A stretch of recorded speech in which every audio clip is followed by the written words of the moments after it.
welcome everyone, and also to thank to the organizers and for the invitation to be part of this webinar. I also want to say that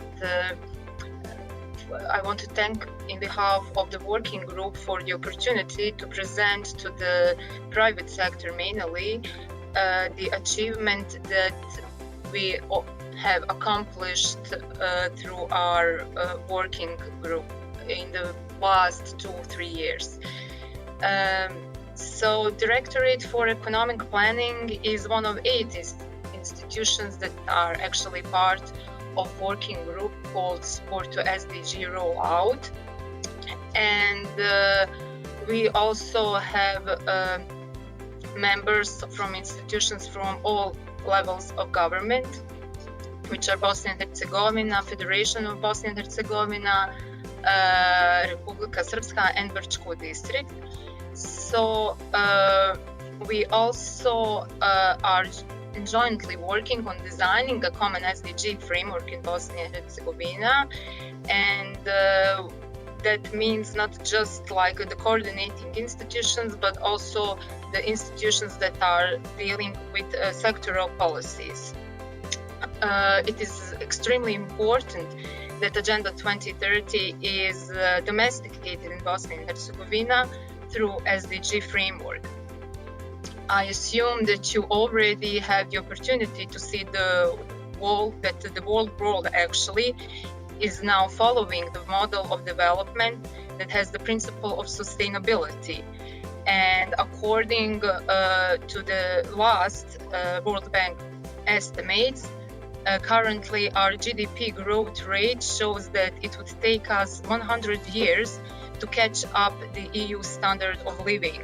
So it is now naturally to put a question, what if the EU continues to follow the principle of sustainability and we don't? How many years will it take us in order to catch up the EU standard of living?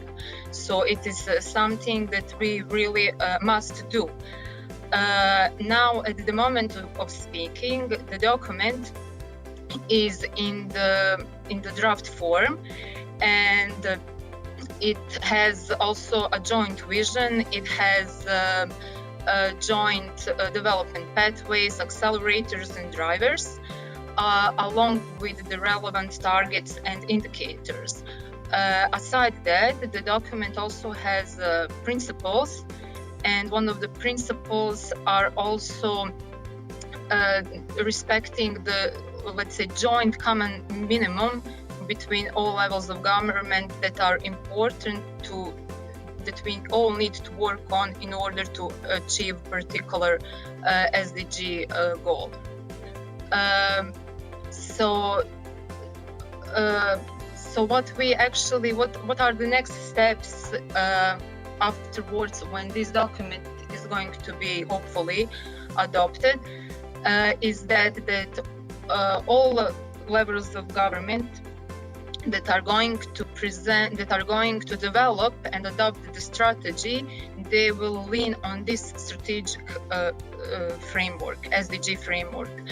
So, for example, now the document, it has also very significant value for the private sector because it recognizes the private sector as one of the main drivers for the growth. And in that sense, I believe that it's very important for the private sector to be introduced also with the measures, with the drivers that are being developed. And the process also, it wasn't done without the private sector. Of course, it was done through several consultation processes with the citizens and with the academics, and of course, with the private sector. So I believe that also some of you maybe participated in some of the working sessions. And the intention of the document is actually to serve as some kind of a platform for future strategies at all levels of government, and also for, let's say, money allocation, which means not just for the budgetary allocation, but also for the donor allocation, for the investors, and every other aspect that is possible. So aside the pathways, and now you can see on this slide the pathways that are good governance, public sector management, smart growth, and society of equal opportunities. So you also have those cross-section themes.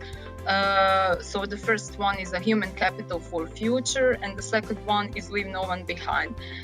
Leave no one behind is actually the principle of Agenda 2030, and that we have to, in any policy that we are adopting, we have to think about all population, not just for the majority. So we have to think about the poor ones, the rural ones, the disadvantaged ones, and so on.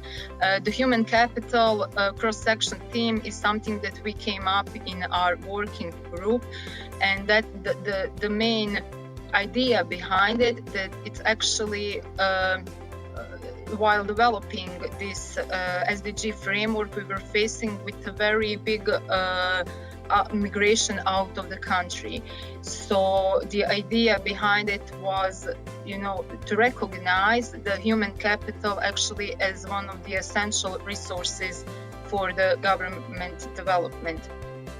And here you can see also the accelerators and the drivers that are corresponding to each accelerator. So the next slide, I kind of left only the drivers and accelerators that are connected with the private sector. So this is not really something, it is completely subjective. It was my point of view, and this was just made for this presentation and this webinar. So maybe if someone, other takes it and starts to categorize it, maybe it will have some different drivers in it. But the idea when I was reviewing it, it was actually many of the drivers, even if they are not directly related with the growth of the private sector, in some way, indirectly you can really correlate it. For example, if we talk about the driver universal and quality preschool education.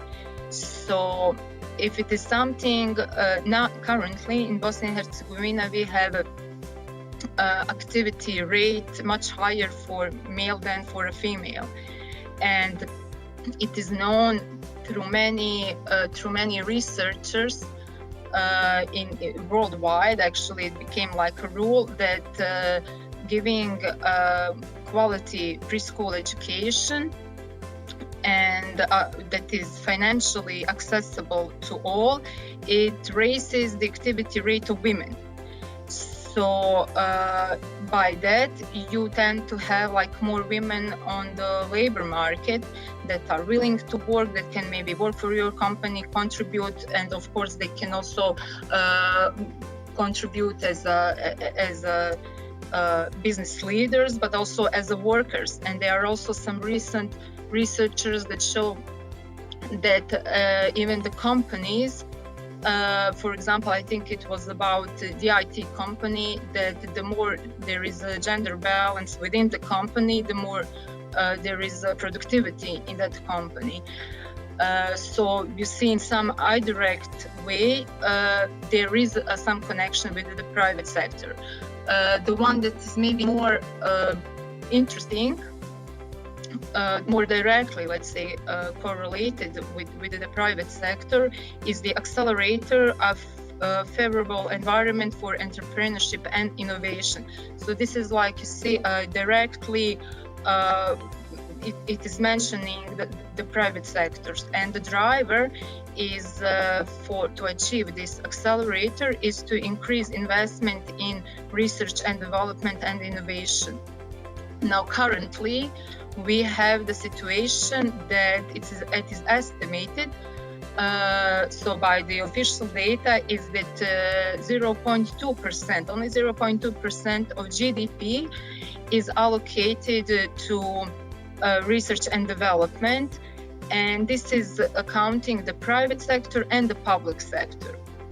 So this is really like comparing to all other countries, especially developed countries, it is very on the low level. So one of the possible targets, so we also have, like I already mentioned in this document, we have a target values that are still not adopted, but they are there. So we have a possible target to be 2%. So we are raising from 2.0% of GDP to 2% of the GDP. And that implies by itself that we need to introduce, it's the introduction of productivity policy. And the main goal, so you see actually that the accelerator, the driver, current state and possible targets, these kind of things are now currently incorporated in the SDG framework. And now the second those parts, so this is the investment and the possible instrument to achieve the target. This is something that when the driver is being more concretized through some activity and measure that needs to be put in a specific strategic document or in that will recognize, let's say, changing the law. So, for example, it could be some conditional provision that, for example, for each KM of public sector subsidy, the private sector can allocate, actually invest 1 KM. So this kind of activity can help to accomplish this possible target, and it is, I think, very important for you as a private sector to recognize those drivers and the possibilities that can really help. Well, first of all, to grow your own company. And I would now finish my presentation, and I would like to thank you for your attention. I hope if you have some questions, you will put them aside. And now I'll give a screen to Mr. Soren. Thank you.